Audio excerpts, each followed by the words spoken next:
It's a good tuna, but I think I paid too much. I always wear my mask and wash my hands after going home. I am the king of the ring. Welcome to the Japanwood Podcast, episode 214. And I am your host, Matthew PM Bigelow. And I'm coming at you from the Aizumicho Studios in Shinjuku, Tokyo, Japan. Covering Japan Society 5.0, major AI trends in the markets, depopulation, migration, supply chain wars, and more.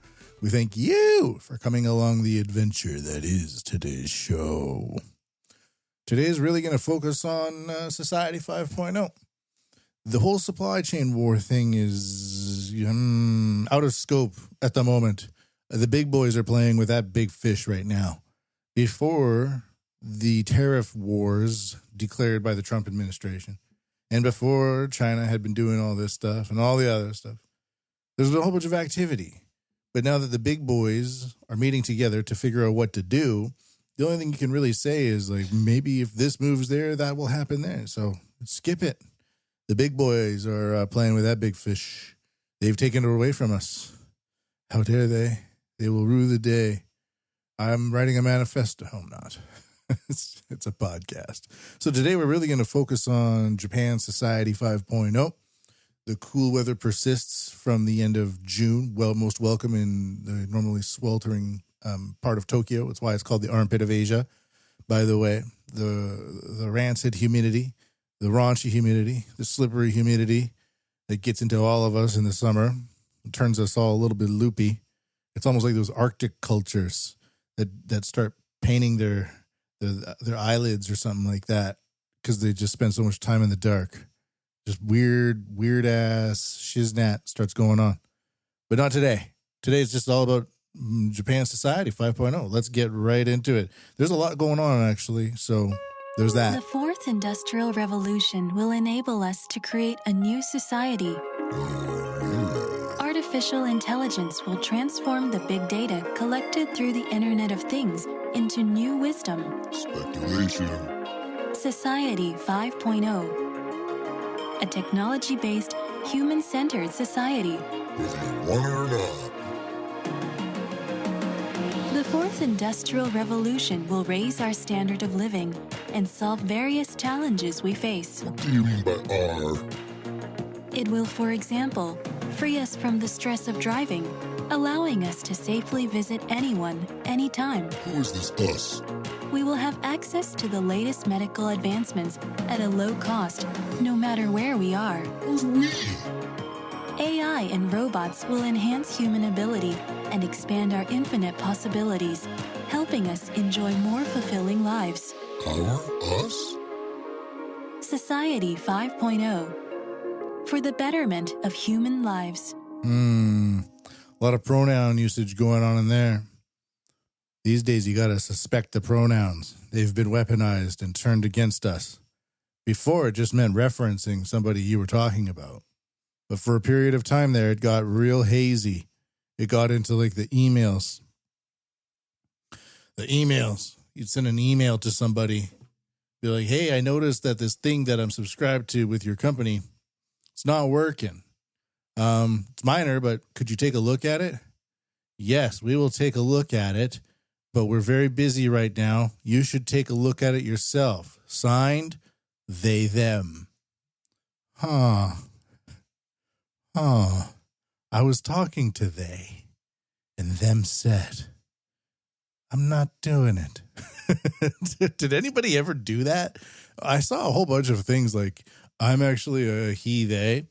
But did anybody ever say, like, hey, they? I heard a lot of people putting their pronouns out there, but I never heard anybody once refer to somebody with the pronoun of their choice. It's almost like, because it's so easy to avoid. Oh, he wants to be called he, them. All right. What's he, them's name? David? Okay, I will never address David by a pronoun ever. David is always David and shall not be referenced as a pronoun. Whew. And that's all we did. Just, okay, we sidestepped the issue. We? Who's this he.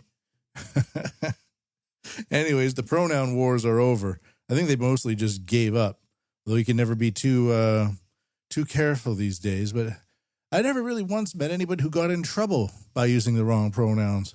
Oh, what did you mean by that? He said that. I saw some like crazy stuff on social media, but I never really saw anybody in person like get into the whole pronoun thing. It's weird how that happens. It's like it's in our faces for years. It's even like the emails that I was talking about did happen. People were referencing themselves as he, they, or them, they via my website provider, Squarespace. And it was like I noticed when those pronouns started being used by the help desk people, the quality of the help decreased a lot. Causality does not equal the thing that you want it to. You know that saying? Coinkydinks don't mean it's happening. What's the actual phrase? Don't know. Coinkydinks mean nothing. But it's just, I noticed two things that were happening at the same time. And now I don't see it as much. And now actually the service is a lot better. Again, coinkydinks don't mean nothing. But it's happening anyways. But anyways, so let's get in. But once you actually start, and then like when people start saying, well, it's going to be better for us. Am I part of that us? You can say us, and you might be using us to mean not me. But are you using us to refer to a different group? Well, then who is this us? But when you just couch it in the middle of, this is going to be better for all of us. Well, who is this us? Nobody asks, hey, we've had 10 years of weaponized pronouns. I demand to know what you mean by us. And now the true weaponization begins. Vote for me. It'll be better for us. You vote for them. And then they just take a gun to your head and that's good for us. You're dead. Think along those lines for a positive future in the world of AI. Let's move on to the seriousness of today's show, actually, because it's very serious. What are AI idols? So I'm beginning it with this one for a reason, is that it appears that most jobs are going to be gone. When the AI agents first started coming out, I was like, okay, now it's serious town. 10 years ago, AIs were mostly toys. Even ChatGPT's prototype stuff, it worked well, but it wouldn't ever follow a target. You could ask for something and it would start answering, but then it would, because they're neural networks, which take into account variabilities, which is a very unique thing about neural networks as opposed to most traditional based computing, which is for the most part binary, yes or no. The neural network is able to go yes, no, and kind of a little bit like that. Yeah. And so the initial like mass produced neural networks by ChatGPT and stuff like that, you'd put in something like the history of Mike Tyson, and it would go into boxing. Then it might talk about somebody he fought. And then if that person appeared in a video game, then it would start talking about, so it would just go on all these tangents because it wasn't focused enough. Now it's all focused. And these toys have become the replacement. We talk about replacement migration from the UN. It's an actual document. Now we have replacement AI agents. Are these migrants? Who knows? But anyways, it goes on and on. But so all this doomsday talk is what I'm talking about. But Japan is focusing on what are AI idols, examining business use cases in Japan and how to create them, coming to us via AI Smiley. And what I want to say is that the cutesy face on top of all of this goes down pretty deep these days. AI idols have been rapidly gaining attention in recent years. With the evolution of technology, AI characters with realistic appearances and behaviors, these types are being created one after another and are playing an active role in a wide range of fields, from entertainment to business. What is an AI idol?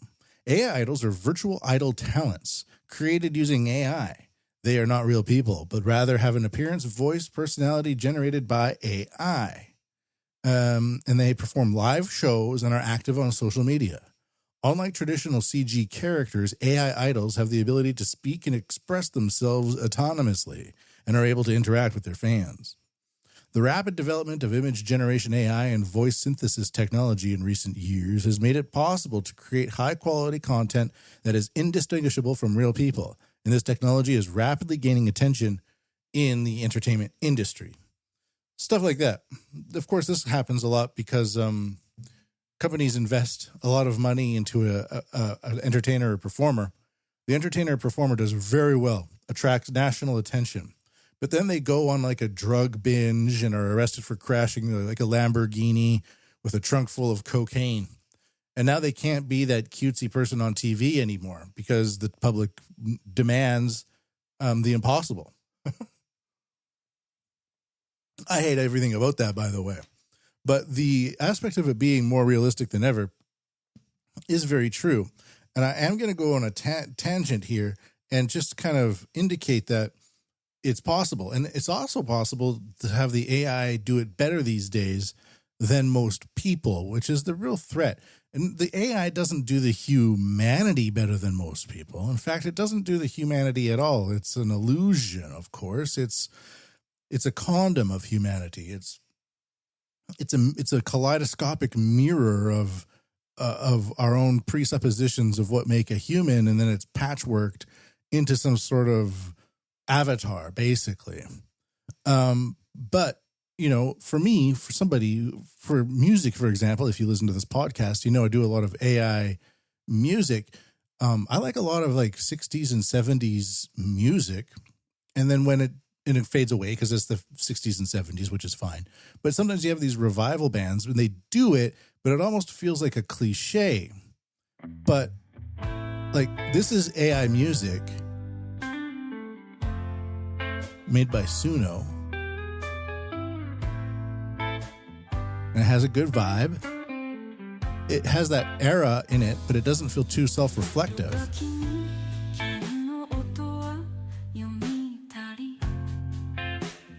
Turn it up.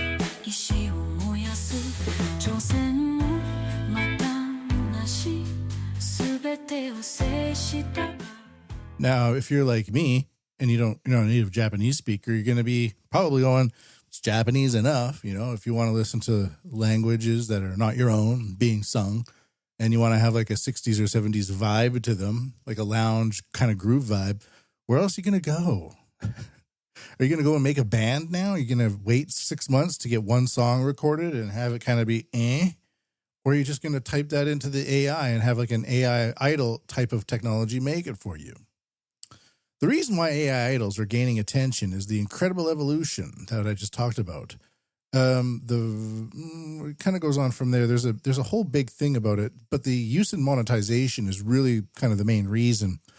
And they are used in a wide range of business scenarios and are attracting attention for revenue. In the industry of entertainment, they can create content by taking advantage of the ability to operate 24/7, 365. And they can also do that with content. They can do that with product, and they can do that with advertising as well. And then you take that into psychographics, tailor-made by the age and the personality types. And now those people who identified as those personality types can have targeted advertisements delivered to them, to the content that is being created almost in real time. So if I'm like a stuck-up dude, I might get a photo of a nice looking idol girl. But if I'm like a piece of shit, I might get some like a picture of like a girl in a baseball uniform with a short skirt on bending over or something like that. But it's for the same song. And I click on the song and now I'm listening to the song and the other person's listening to the song. But we didn't have the loggerheads of ad delivery at the same time. And of course, I think this whole thing is, to me, it is rigmarole. I don't care about ads. I don't care about pop culture. I don't care about any of it. But if you go and look at some of like the hottest areas to advertise in, wherever you are in Tokyo, a lot of that's in Ginza. You don't really see like ads for niche markets in the areas of for Ginza. It's all pop nonsense, whether it's jewelry, pop nonsense, whatever it is, it's mass produced, targeting demographics within the mass production. And that's most people. It's not me. It's probably not you, but it's most people. Utilization strategies. AI idols, in terms of monetization, they have ticket sales through virtual live streaming, super chats, and original merchandise development. In particular, video platforms such as YouTube and TikTok make it easier for AI content to spread across borders. Another feature is that the hurdles to international expansion are low, as communication in multiple languages is technically feasible. When it comes to tie-ups and sponsoring contracts with companies, there's also the advantage that schedules are more flexible than with human talents, make it easier to build long-term relationships. So it's like these soulless corporations are now employing literally soulless AI talents to further their long-term relationships. And how many of these are going to be AI agents in the next couple of years? More on that later. It kind of goes on from there. This website's pretty redundant, but we've all been kind of fooled these days. I certainly have, where it's like you're taking a break and just doing some scrolling because it's better than watching a rerun of Friends or whatever. And then the algorithm is like, oh, you like hot Asian women, huh? We're going to show you some of those. And you're like, whoa, these chicks are hot. And you're like, whoa, who's that? But then 5 seconds later, you're like, oh, it's an AI. But they're just dancing in a kind of a biomimetic way, which targets the male to believe it, even though, if you're not targeted by those bio cues, you'd probably realize quicker that it's a fake. But we're all at the point now where it's pretty realistic and we can all be fooled by it, albeit for a couple of seconds.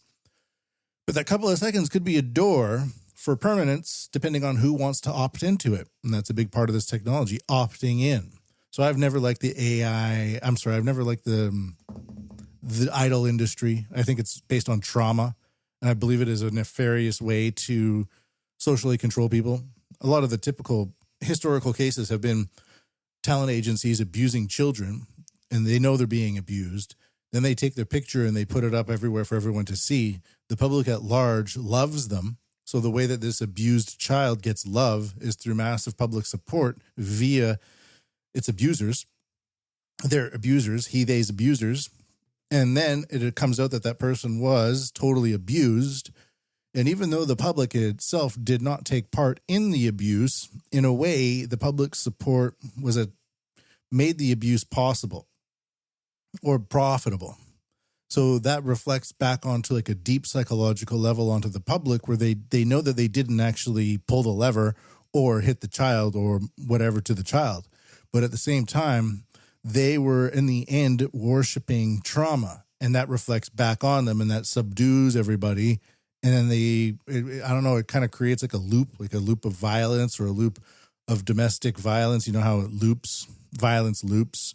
And it kind of loops everybody into this weird psychological drift of having innocence poured all over us, but it's tarnished with abuse, and the abuse comes out, and then we recycle that as a society. That's why I don't like most of this stuff, because I view it as some sort of trauma-induced societal control via the worship of innocence that actually has been tarnished by violence.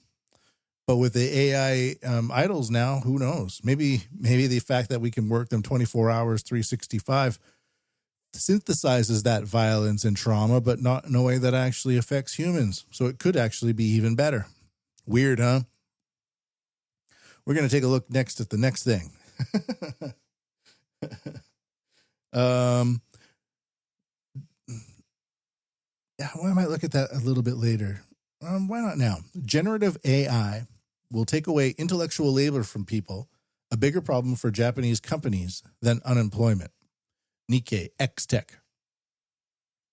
So while on one hand we have the AI idols, and we can all just scroll the idols, which sounds intensely boring to me, but I know a lot of men who are into the idols thing. And I used to secretly give them a lot of shiznat for it. Now I don't, because the past 10 years, there's just been so much like trans stuff going on. And if a whole bunch of men want to retreat into the world of idols because of it, well, what are you supposed to do?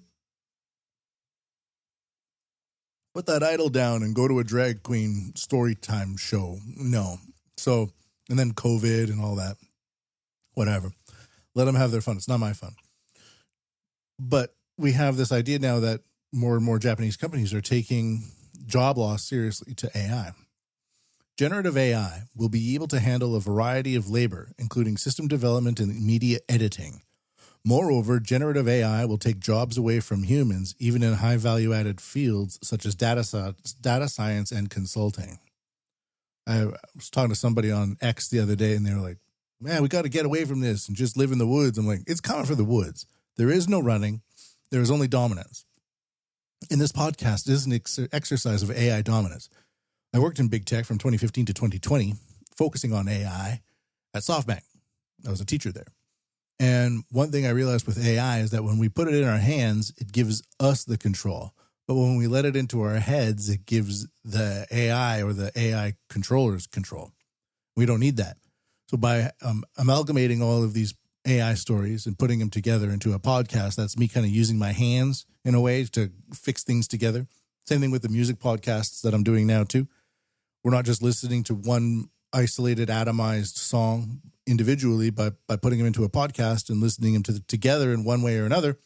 Now we are adding it into the realm of spread human consciousness instead of the atomization of the individual to be subsumed by the digitized consciousness that is being purposed for our general society. It's slower. What I'm doing now takes a lot of time. It's very slow, but it's an exercise in dominance. Don't be fooled. The power of generative AI is enormous. In the past, people would say, leave intellectual work with little added value to generative AI and let humans take on high value added work. However, now people are discussing whether there is any intellectual work that only humans can do. This one, for example. There are AI podcasts, but they are reflective of a media that doesn't really convince anyone it's happening. And in fact, people were listening to AI podcasts, but I don't think they are so much anymore. Meanwhile, in Japan, there's almost no talk of sensational threats such as the job loss. In the articles there are, that's what I'm saying, but in the wider population there aren't because they're busy scrolling AI generative models of talents. Moreover, since Japanese companies are currently experiencing unprecedented labor shortage, generative AI should be very welcomed by employees. So that's kind of the stance of the Nikkei X Tech, and Nikkei X Tech is a member basically of the Council on Foreign Relations. They're allowed into the meetings now, so you read the Nikkei to get an idea of what's being allowed by the supranational organizations and intercontinental think tanks that secure our futures. I'm letting it out today. Next one's kind of interesting. I've been using LLMs to oftentimes, when it's appropriate, to take a look at the sources that I'm using today. Sometimes they're way too long, they're like 3,000 words, or sometimes they're in Japanese and you translate them and then it doesn't come out right, or the way that the Japanese news media organizes news is very different from English news, and they'll often put something like, this amazing thing is happening, and then the amazing thing that's happening is like the fourth or fifth or sixth paragraph in the story, but in the English version, you kind of want to get to it right away, so it's just like a difference in style. And sometimes they're like, back in the year 1497, when Yoshimoto Enomoto took out his, and you're like, what? Where's the thing? But it's what Japanese readers like, obviously, because they're the ones doing it, and they're the ones that have the understanding of the market. But anyways, so we took like this idea of not only the digital world, but the physical world.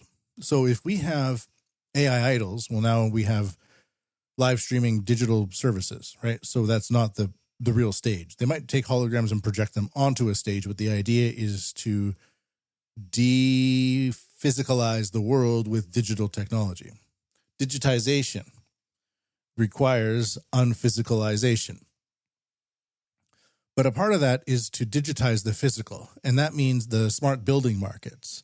And this is going to be a massive, massive industry, of course, because Japan is still building up 50, 60 story skyscrapers now, massive ones.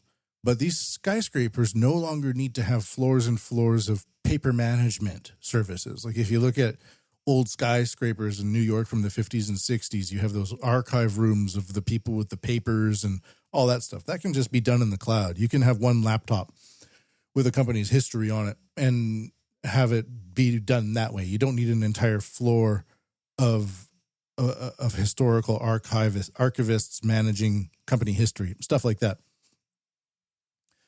But we don't know what the smart building market's going to be like. But in Japan, the Modi buildings going up, they are probably equipped with an immense amount of smart tech. And we don't really even know what it's going to be used for in the next 30 or 40 years. Like, it hasn't been exactly developed, just like a new car in the 1920s. There's a lot of room for improvement and new markets available. Like, for example, putting radios and CD players and stereo systems into cars, massive industry, but it didn't exist in the 1920s, right? You'd have like a person in the back playing the fiddle. Times have changed. Then the radio came along and the whole world went, what about our fiddle players? We're going to lose this job of the fiddle player. Nobody said that. That's what we think now because it's coming for our jobs. So let's take a look at this Japan's smart building market. And we have a couple of stories here. One is an overview, and then it drills down into the details here. Japan's smart building market. This one is done by LLM Grok via some other sources. If you're interested in the sources, the source material, I put every article I talk about, I reference it onto the Japan What Podcast official site, which is MatthewPMBigelow.com. And you can go there and make a donation too at paypal.me/JapanWUT.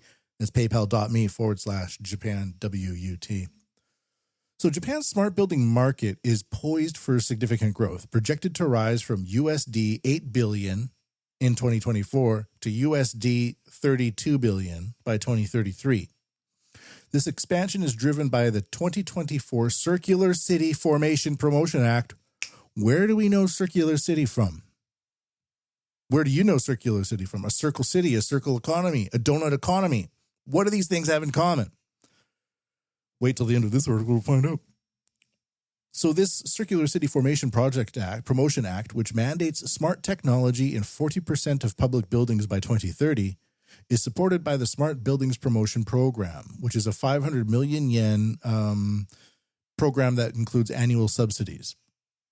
Japan's aging workforce accelerates automation in facility management, while post-pandemic demand for touchless systems and air quality monitoring fuels innovation.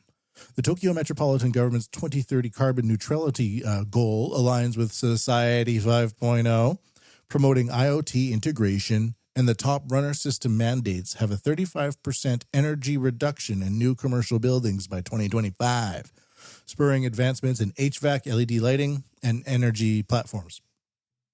Maybe that's why we have to put solar panels on all the buildings now, which then can be purchased from China and hacked via the inverters and the IoT systems now involved in massive solar panel arrays. The commercial sector dominates with a 63.41% market share, driven by AI systems in urban centers, exemplified by KDDI's Smart Office, which cut energy waste by 22%.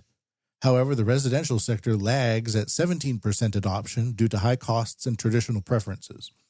Also because of size. We live in very small apartments and houses in Japan. So if you have like a giant farm and you put a bunch of solar panels on them, you can expect some sort of return. But if you live in like a 80 square meter apartment in downtown Tokyo, you don't have any room anyways to put anything on it. So really the only place for it is in new buildings, new building construction. And a lot of these commercial buildings have a lot more space in them than houses.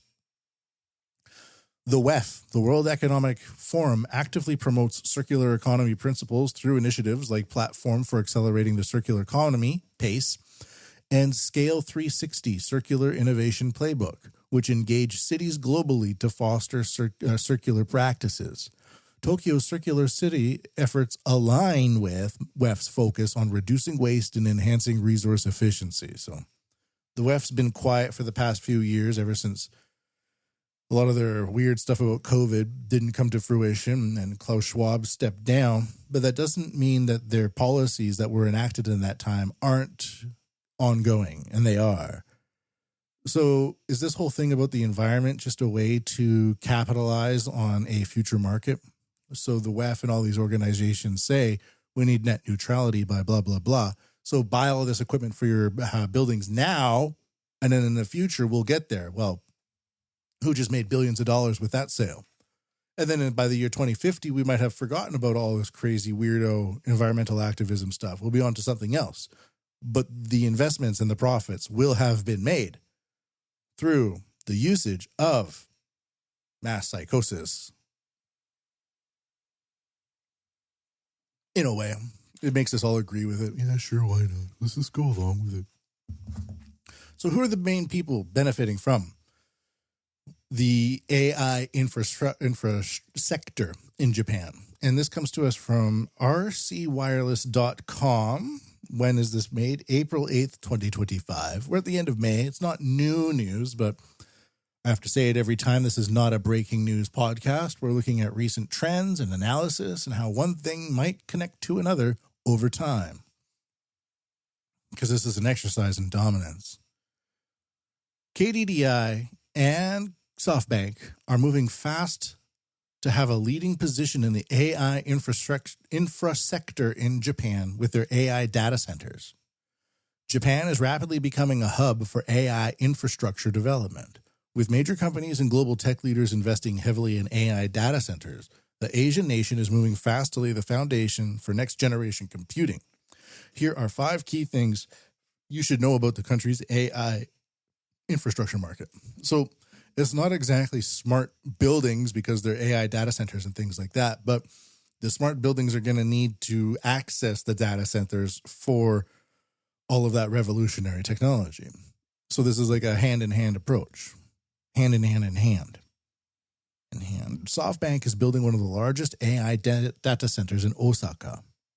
The project will cover around 440,000 square meters of land and have an initial power capacity of over 150 megawatts, scalable to more than 400. With more than 750,000 square meters of total floor space, this facility is expected to become one of Japan's core AI infrastructure projects. KDDI, Sharp, and NVIDIA to build Asia's largest data center. In a major collaborative effort, KDDI, which is a telecom, has teamed up with Sharp, Supermicro, and DataSection to develop next-gen AI data centers in Sakai. This AI-driven facility will deploy NVIDIA's systems, which are designed to handle the extreme compute demands of AI model training.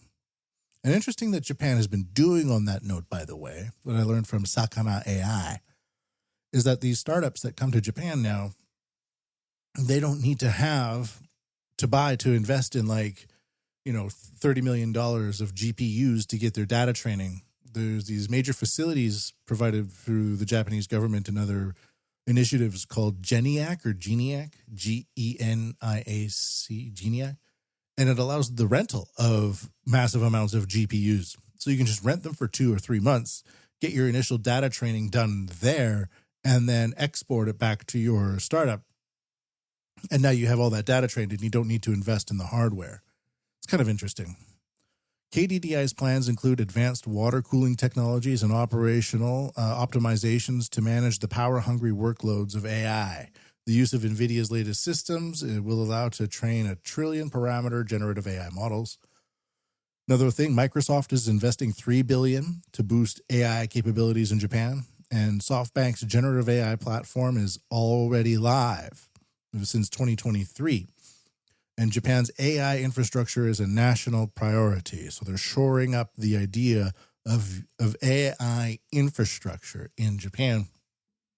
And that goes hand in hand with the smart buildings as well. So it's this weird thing where to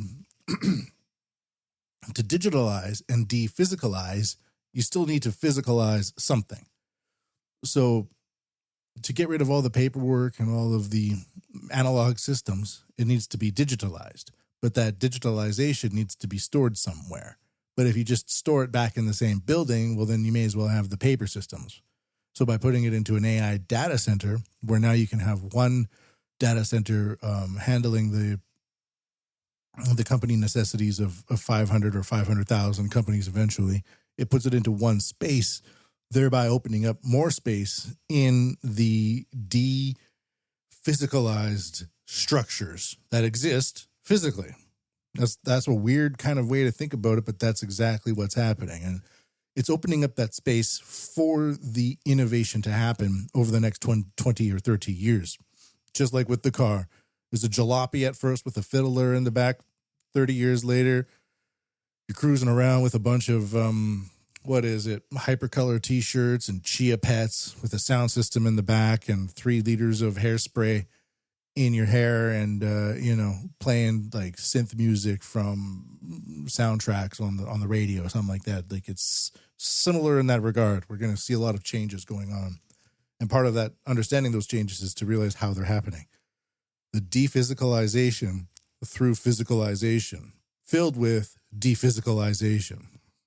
Figure that one out. It took me a while to figure that one out. Anything else regarding that? Just to take a step back, we did talk about the AI agents, didn't we? We may as well keep with this idea of dephysicalization and AI agents and what we're looking at with the future here. I'm going to play something from the internet, from X. This comes to us from Brad Menezes, and he's the co-founder and CEO of Superblocks. And just like the previous article by X-Tech said, it's happening, but Japanese people aren't taking it seriously because I provided that other thing because they're busy scrolling the AI idols. He's going to talk a little bit about what's going on on the American side of AI agents. And the way it works in Japan right now is that it happens outside of Japan and then it gets imported into Japan, localized, and then repurposed. But the groundbreaking stuff is not being done in Japan. The construction for the hardware is, because Japan's good at hardware, but Japan does not have a strong reputation there. So let's take a look at what the CEO from the States regarding AI agents has to say. We've raised $60 million for this moment. Introducing Clark, the first AI agent to build internal enterprise applications. Unlike vibe coding tools that produce surface-level prototypes, Clark builds production-ready apps that meet enterprise requirements. It follows your company's standards, design systems, integrations, permissions, audit logs, and more. Let's see Clark in action. Imagine I work at Instacart. I'll ask Clark to build an app for our operations team to manage grocery deliveries, pulling orders from Snowflake, driver locations from our internal API, and payments from Stripe. Clark uses a multi-agent architecture to achieve best-in-class accuracy, orchestrating across expert AI agents in design, IT, engineering, security, and QA. First, the design agent uses our design system to create the UI from reusable components, ensuring visual guidelines and accessibility standards are met. Next, the IT admin agent enforces our data access policies. It validates my permissions for Snowflake and our internal API, but denies access to Stripe since I'm not authorized. I'll proceed without payment data. Next, the engineer agent queries the order data from Snowflake and driver location data from our internal API. The security agent then scans the code and detects a package outside our allow list, swapping it for an approved alternative. Finally, the QA agent identifies a bug with search, handing it off to the engineer agent to fix. Now, I have a working app. Let's ask Clark to set granular permissions. Only allow US Ops directors to issue refunds over $500. Clark has full context of our Okta groups, so it adds logic to disable the refund button accordingly. From here, business users can make changes visually. All right, I'm going to stop it there. So it's not as if it's just a chatbot anymore. It's multi-layers of chatbots that do jobs that take 6 to 8 months in a matter of minutes. And my whole reasoning behind this, the reason why I think it's actually going to be implemented, might not be because it's better than what humans can do, but for the project managers out there that are wondering what's happening with A, B, or C, and they go, Mr. Blah Blah is in charge of A. Well, he's not here right now. I'm going to send him an email. Oh, he's on break. He'll be back in 2 hours. Okay, well, then I'll get on to Mr. B, who has to do this, and Ms. C, who has to do, well, they're in a meeting, and they have to, so you're constantly just waiting for everybody. Then they come back at you with a very minute amount of data that allows you to move forward. That's where most of this time takes in major corps, I believe. So just by eliminating all that wait time, now it's done. And it's good enough, it appears. And most of the time, people are just clicking on things in a screen anyways. What if the screen clicking is automated? Just like a backhoe. It digs for you. And that's what this is kind of doing. And to be honest, if you've ever worked in a corporation, most people there will admit internally to themselves that they're not actually doing anything. They're just there. And they try to respond as quickly as possible to the tasks by just doing the most basic amount as possible and checking out as quickly as possible. And as long as they fly under the radar, they'll be there as long as possible. But most people even know, like, they're not doing much. They get paid, and they're like, it's my contract, I'm getting paid, but they know they're not doing much. So it's supposedly intellectual work, but is clicking a bunch of items on a computer screen really that intellectual? I don't know. It doesn't appear intellectual to me. I've worked in companies like that before too, where it's like, wow, he's the best at this. And you kind of go over there and you look at what he's doing. You're like, he's not actually doing much. He's just managed to score one of those good contracts. But his mind is rotting in front of our eyes. His shoulders are folding into the computer after every year he spends there collecting a paycheck while not doing much. That's most of the Western world right now. That's why it's failing. So that's the idea of the AI agent from the American system, the American side. It's crazy, isn't it? Let's take a look here. From a Japanese perspective, though, I found this. This is by Dr. Ken Kumayama and others. It's via Reuters. Again, it was way too long, but they're trying to bring attention to Japan about the aspects of AI agents, opportunities, and risks. And in Japan, with an aging society, the idea is, do we use technology or do we use migrants? And honestly, I'd rather see technology. I'd rather see technology do it than the migrants. I know I'm a migrant, but I just mean, 5,000 people retired from this company. We may as well get 5,000 people from anywhere that just comes here and now works here all the time. It's very disruptive. It's kind of happening right now. But let's get into it. This is one that's called, like I said, AI Agents, Opportunities, and Risks. Begins. AI agents, autonomous generative AI systems designed to process information, make decisions, and act without constant human input, are being rapidly adopted across industries. Unlike chatbots, these agents perform tasks like driving vehicles or detecting cybersecurity threats. There are, however, emergent risks, particularly with misalignment, where their actions deviate from developers' intentions. AI agents amplify risks inherent in AI systems, such as physical harm, malfunctioning drones, privacy violations, copyright infringement, biased outputs, or illegal actions. For example, insider trading.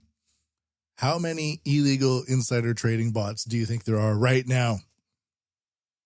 Probably more than a few, huh? Why not? Nobody would think about it. Yeah, I'm privy to all of this information. Why not I just contact my cybersecurity buddy and we make an AI chatbot and and then it creates like a sock puppet account or something like that. Interesting, huh? But their deep system integration also increases risks such as prompt injection or model poisoning. I've noticed a lot of AI biases exist. And I think potentially that's why Facebook has released open sourced AI models like Llama and stuff like that, known for a wide variety of political action in the past 10 years. Facebook and other very activist-leaning tech companies might be providing these open source large language models for free so that when other people start using them, the biases are also spread. I've been concerned about this especially in terms of like self-driving cars for about 10 years now, where the programmer is biased and they don't even know they're biased. And when they're programming your self-driving cars, they are copying and pasting their own cultural biases into the infrastructure and transportation networks of your society.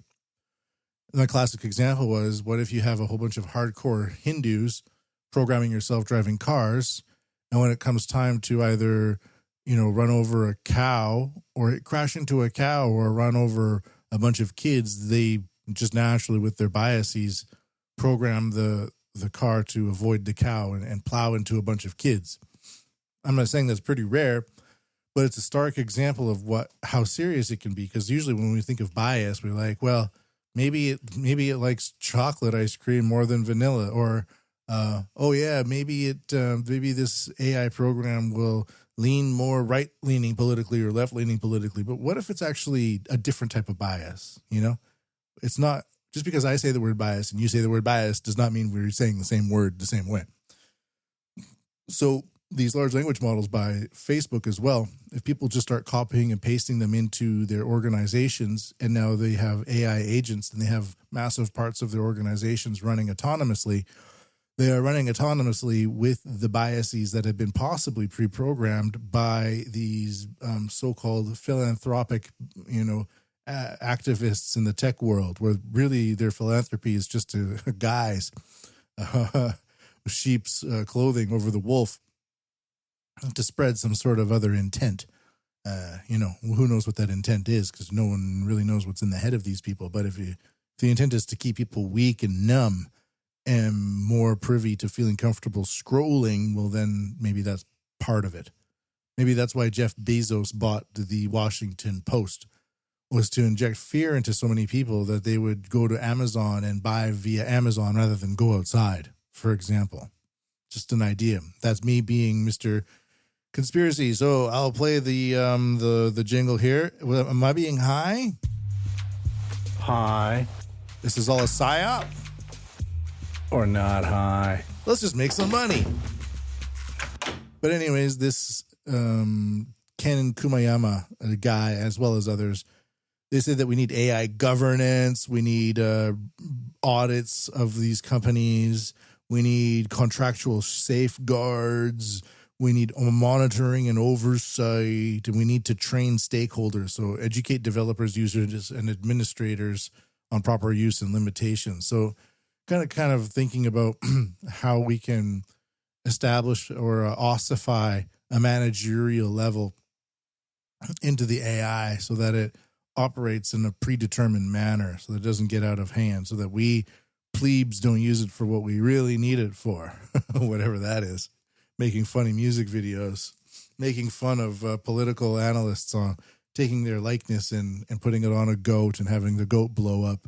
And then, and then everybody goes, look, they're sending death threats to our political analysts. Stop them now. They need to be stopped. How much of it is that?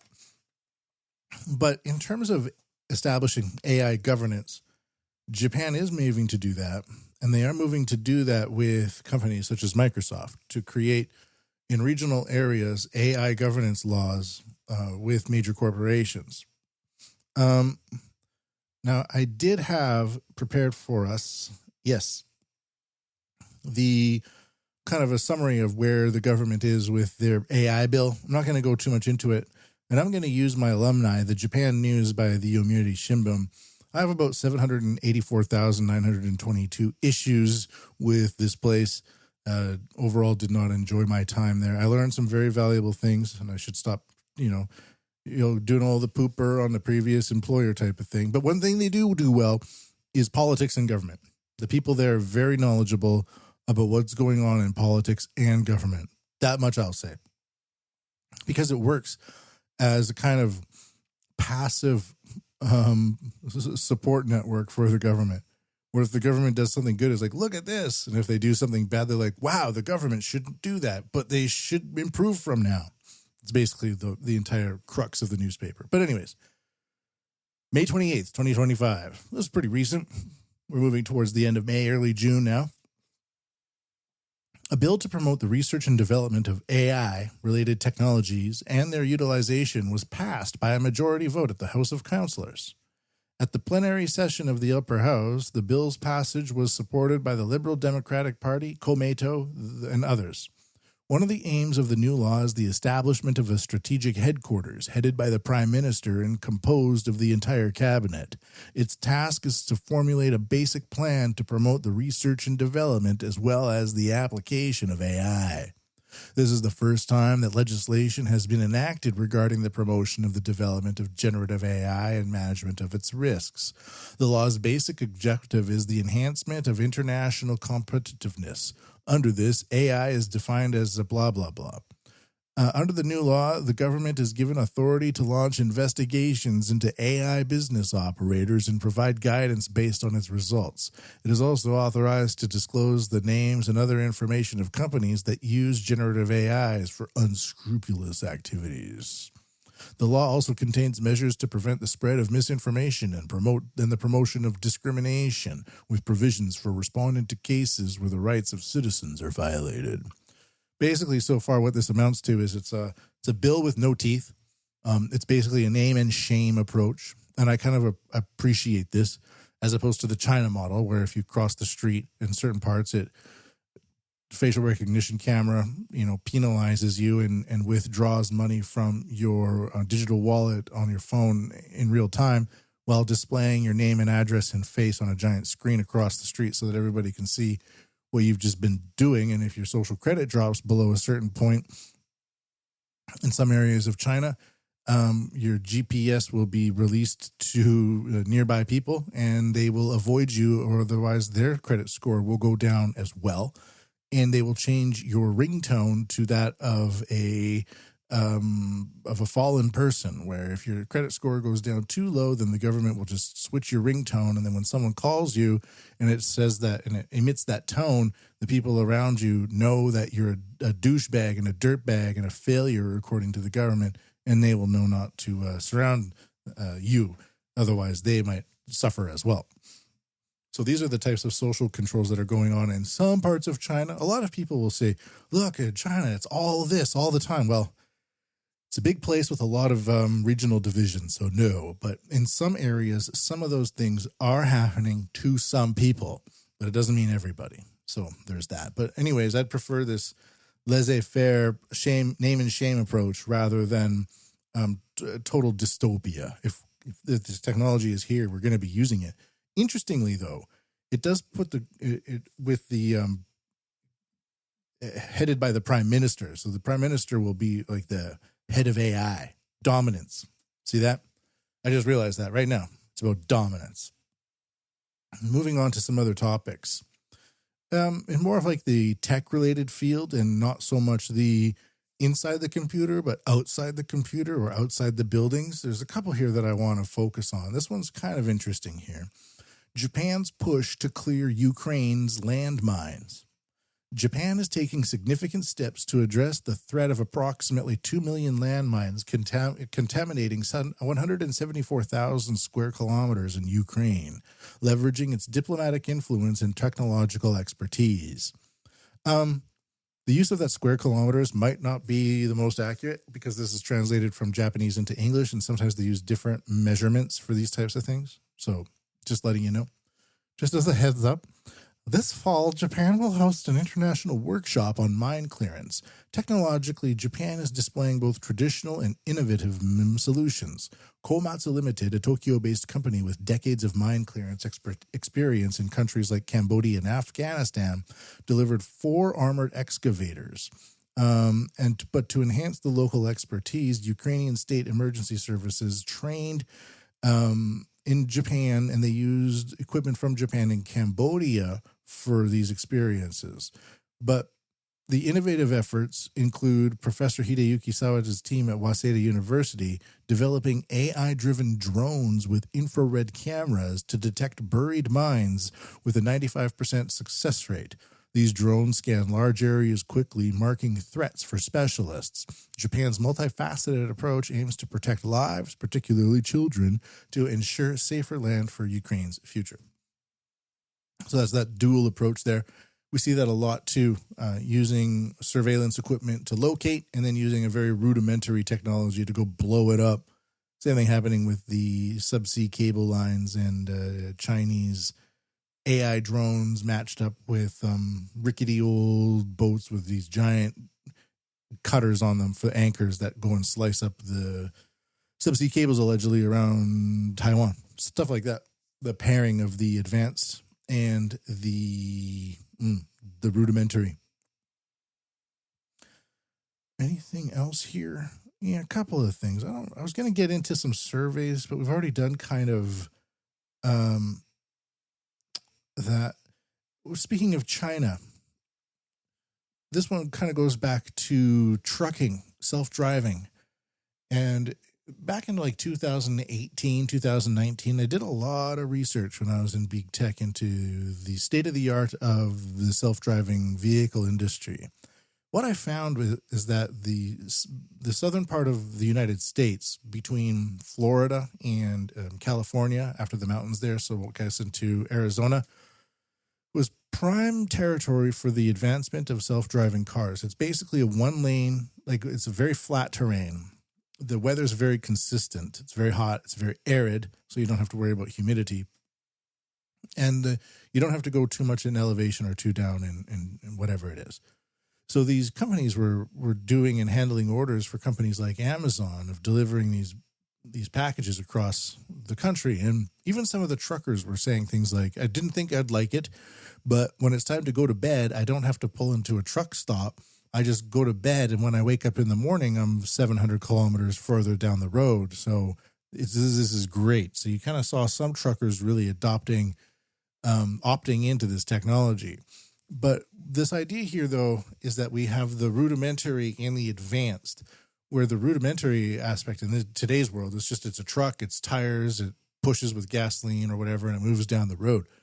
But with the self-driving aspect to it, you need to have the computers connected to a vast array of peripheral technologies to enable it to not only operate safely on the road, but to confirm with data centers that it is where it is and it's doing what it's doing. Part of this is just simple safety measures, but a lot of this has to do with regulatory compliance with the insurance networks and things like that, because they're not going to insure random cars that can just drive all over the place. You know, they have to be assured that these technologies are safe enough to insure. These are aspects, like a wide network of spider-webbian aspects that are weaving this narrative together. But with the idea of everything being connected together, just like with the idea of the solar panel arrays being hacked by China, with the buildings in Japan now mandating solar panel arrays, we don't know if our new buildings are being erected pre-hacked, already hacked.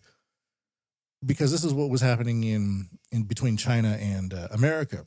To just give that real big lead in there. It's all off the dome, by the way. I didn't prepare that statement. It's just right off the dome. Too Simple, which is the name of a trucking technology company tied to China. Too Simple's technology transfers to Chinese partners. So again, it's happening again. The rudimentary with the advanced, and where those two meet, you often have something that can be exploited. Too Simple, a San Diego-based self-driving truck company, shared sensitive autonomous driving technology with Chinese partners, raising U.S. national security concerns. Founded by Chinese entrepreneurs Xiaodi Hu and Mo Chen, with funding from Chinese media mogul Charles Chow. Too Simple developed advanced self-driving truck systems in the U.S., leveraging the country's regulatory environment and capital markets. The company achieved a milestone in 2021, raising $1.4 billion in a U.S. public listing and completing an 80-mile autonomous truck journey in Arizona. I guess that would be with nobody in them. Previously, the drivers were in them. Documents reveal Too Simple transferred detailed technical data, including server dimensions, brake designs, sensors, and steering systems, to Chinese partners like Foton, a subsidiary of state-owned Bake Group. This sharing persisted despite a February 2022 national security agreement with the Committee of Foreign Investment in the U.S. mandating TuSimple to isolate its technology from Chinese entities. The data included designs developed with U.S. partners like Navistar, shared as late as March 2022. It happened a while ago, but these things take time to come out. TuSimple's Beijing office, shared with its affiliate Hydron, facilitated access to U.S.-developed autonomy source code.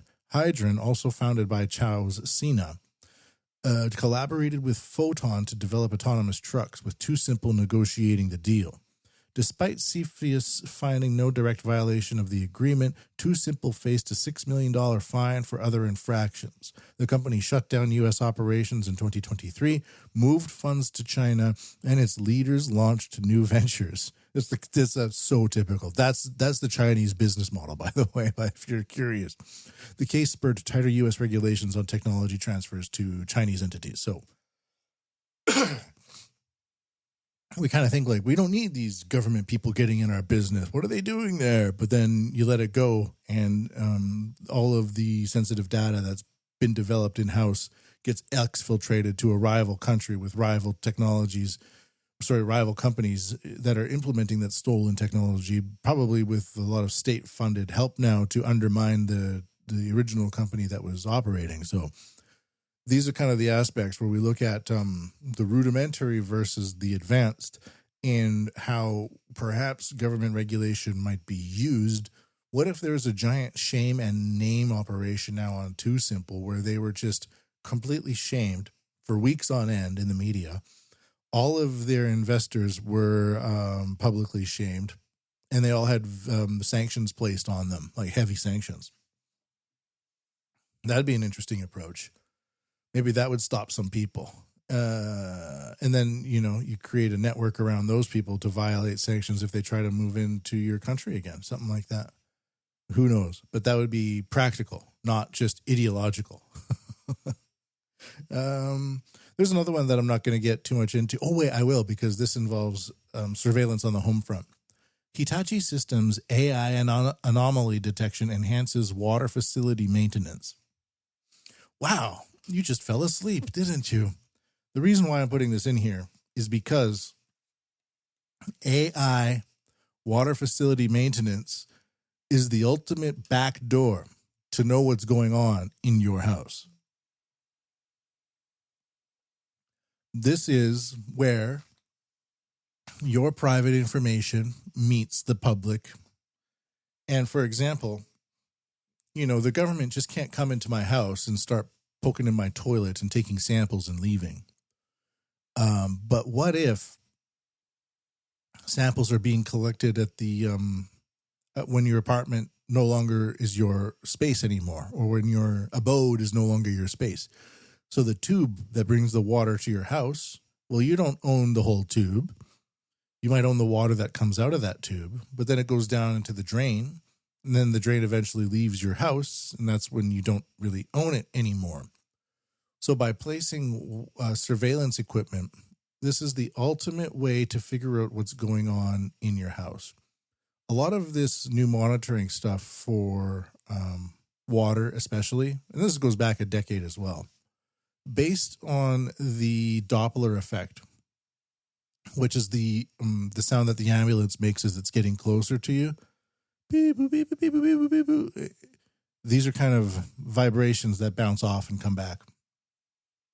Based on this Doppler effect, with these new IoT systems that they can attach onto the pipes outside your house, they'll identify if what you're doing is flushing the toilet, having a shower, a big flush or a little flush, if your toilet can do that. Maybe you are running a shower and flushing a toilet. You might be able to differentiate between those things as well. So it's a way to understand exactly what you're doing with your life.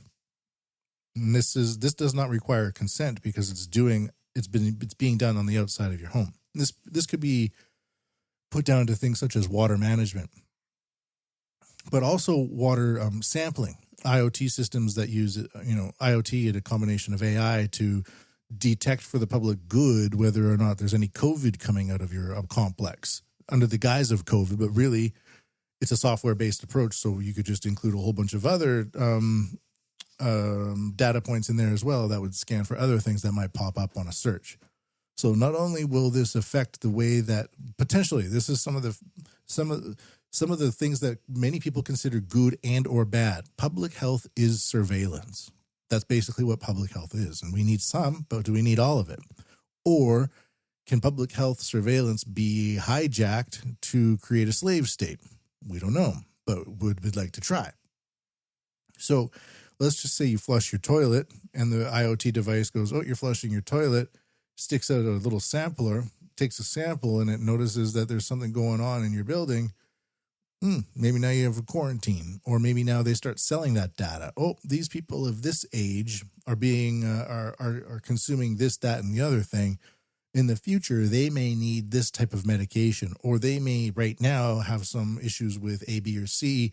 Maybe we can deliver a coupon to their smartphone to help them with that.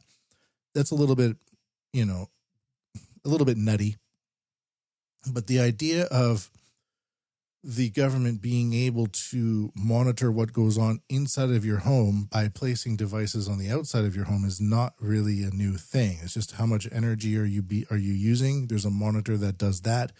These next ones using AI and IoT, equipped with sensors and gateways and things like that, can further identify what's going on inside of your house. And with the rush to make everything about public health, the idea that this could then be hijacked at a future date for something else is to be considered. Absolutely. So when you see things like Hitachi Systems AI anomaly detection enhances water facility maintenance, yeah, it puts me to sleep as well. Until I looked into it and I went, oh, wait, this could be used easily for social control. This might be very useful, by the way, for a hospital, or for an elderly care home, or for a farm. But how often can that be abused? If you put that through a PCR test, you're basically going to create a weapon you can point at anybody at any time, whether you like them or not. So that's that. I'm not going to Hitachi Systems launched the AI Anomaly Detection Service on May 19th, 2025. By the way, I don't accuse Japanese companies of doing anything of what I just said. I'm just saying these are future doors that could be opened via this technology. And if you don't have the right laws and legislation in place, well, then it could be hijacked by a techno state. It could be hijacked by advertisers, or it could be hijacked by an authoritarian regime looking to punish its dissenters easily. That's what's going on. That's what happens. Say of it what you will. But I'm not accusing Japanese companies of doing this. So the Hitachi is leveraging AI to monitor water facilities in real time, focusing on early detection of anomalies in water distribution systems. The AI service analyzes IoT data such as water pressure and flow rates collected from water distribution pressure reducing valves. By comparing this data to normal benchmarks, the AI identifies subtle changes, enabling early detection of malfunctions in valves, pumps, and other components, as well as potential water leaks. See, this makes total sense to me. Who wants to waste water? This technology addresses critical challenges in Japan's aging water infrastructure, where over 20,000 leaks occur annually. Is that a lot? Compounded by labor shortages, again, we see labor shortages everywhere, and operational inefficiencies. Initially implemented for Kobe City's Water Bureau, the service monitors data from over 60 pressure-reducing valves, enhancing maintenance and efficiency. And it goes on from there. They want to do more, blah, blah, blah. Very interesting, though, huh? How the actual slave grid could be a couple of IoT devices equipped with AI monitoring the water flows in and out of your home. Think about all the things. Like if you're making a soup and you don't need half of it and you throw it out, like all that biomass can be potentially identified. Everything from your sewage pipes. What does that say about you? There's like. And these AI companies, many of them are just like, this data is just being literally thrown away. But do you know what we could use it for? Do you know the value of that stuff? Just like when we were posting pictures of ourselves on Facebook in 2007. And these companies are going, no way. They're just posting photos of themselves. Oh, my God. This is great. We're going to get so much money. We're going to know what they're doing. That one's a little bit boring. We're kind of wrapping it up here. I'm done with the LLM translations. I've been kind of hopping back between them both here. Last one, this one as well is kind of infrastructural. This will be the last one for today. This is pictograms of people in cars in blind spots are displayed to warn of danger. AI cameras detect them and project them onto the road. This is a translation from Yomuti as well. And this is a type of infrastructural approach. And the reason I'm including it in the podcast today is because, just like I was discussing with the thematic approach to where the rudimentary meets the advanced is kind of an avenue of exploitation. Well, a lot of this AI infrastructure being introduced is not introduced to the naked eye.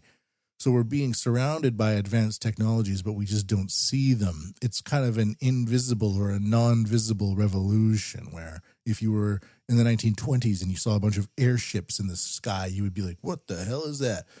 Or likewise, with submarines popping out of the ocean, like, whoa, or whatever these new buildings that are going up. Oh my goodness. But a lot of this AI stuff in Japan is non-visible. It's an AI camera in the side of the bus. It's something you walk up to and it starts reacting to your presence there, but you hadn't noticed it before. And this is another example of that. And it's infrastructural for road safety. A system that uses AI cameras to detect people in cars in blind spots around corners and projects pictograms onto the road to warn of danger is garnering attention. It was jointly developed by Shizuoka Prefectural Industrial Technology Research Institute and plastic processing company Nanbu Kasei, and is expected to help prevent nighttime traffic accidents. The system turns on the lights when people or cars approach, like security lights installed at the front door of a house. What's revolutionary about it is that it displays diagrams and symbols on the road surface to inform drivers that there are people or cars in their blind spots around corners. For example, at the company's Susanoo facility, a pole is equipped with the system, and it was installed in a corner where forklifts and pedestrians passed by. I'm thinking just walkers. When an AI camera and motion sensor detect a person or car approaching the corner, an arrow-shaped pictogram is displayed on the road. Employees have given it positive reviews, saying, "There were times I didn't notice approaching cars and had dangerous experiences, but since the system was installed, I can cross the road without worrying." The system was made possible, so it kind of goes on from there. I'll include a little detailed infographic there, but basically you're driving along, something's around the corner, you don't see it, you're not being careful about it. An AI camera is scanning both of you at the same time, and it just paints a pictogram on the road letting you know maybe something is coming, be careful, slow down. This could be especially useful for things like if you're driving down the road and a ball passes from behind a car, you kind of know that a kid is going to be there. But if you don't see the ball, you're probably not going to see the kid. But if that's a high frequency of pedestrian accident zone, then this pictogram would flash on the road and be like, oh, I got to stop. And then the kid comes out and you don't hit the kid. Stuff like that, like public safety. Very basic. It's a very basic pictogram that's non-politicized. Oh, imagine if it was a pride flag that gets, when there's a pride parade approaching and you don't see it, this will display pride flags all over the road so you know that there's a pride event and you can go there too. No, nothing like that. It's just non-weaponized infrastructure being displayed onto the road to warn you of a potential danger. So it's not exactly as if it all needs to be dystopian, is what I'm saying, but it is invisible. You don't notice that these things are there, but when they notice you, they make themselves known in one way or another, and then you're kind of forced into this operation where you're interacting now with publicly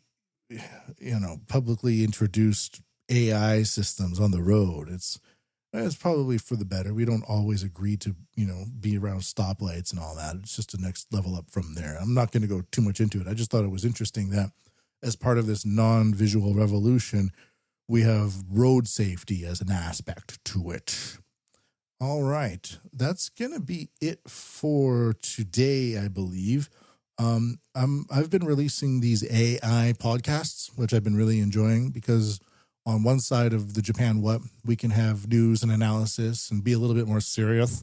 But on the other hand, we can also have fun with these toys. So recently I've been including a song at the end of the podcast. That takes up a lot of time. And now that I'm also doing the music podcast, I'm just going to stick the music on one podcast and the news and analysis on another. So we're not going to do any song today. We're going to leave it there. So make sure to go to MatthewPMBigelow.com, leave a donation at paypal.me/JapanWT. And thanks for listening, everybody. Until next time, I bid thee very warmful and happyful and heartful. Ja mata.